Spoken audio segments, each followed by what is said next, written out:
Започна грејната сезона, пристигна и студот. Домаќинствата се во паника дека зимава ќе останат без дрва за огрев.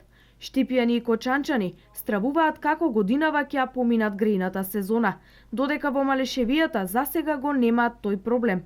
Сепак, после подолг застој на испораката, од овој викенд Штипското здружение на пензионери започна со транспорт на дрва. Околу 2000 метри кубни се платени и штипските пензионери секој ден ги очекуваат. Но од Здруженијето за Канал Плюс телевизија велат дека испораката ќе забави и не знаат точно кога ќе заврши. Со опаѓањето на температурите, граѓаните се понестрпливи, нервозни и со поделени мислења.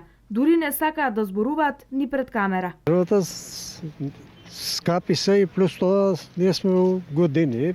Полесна работа да се грееш на струја отколку на дрва. Зашто друго нема, само на дрва. Уплативте ли? Уплатиме. И пристигнаа? Не са пристигали, лажат ги, ни и нас, они не лажат. Не са ни они криви за тоа. Надеваме се да добиеме, па кој знае. Не сум безич, ќе прекарам па зимото ја. Имам си дрво па ја. Таа е работа. Па ќе ги добиеме, така не кажа. Колку време? Па, 2 денови. Некои од граѓаните веќе бараат и алтернатива во грејењето. Јас сум моментално на плин.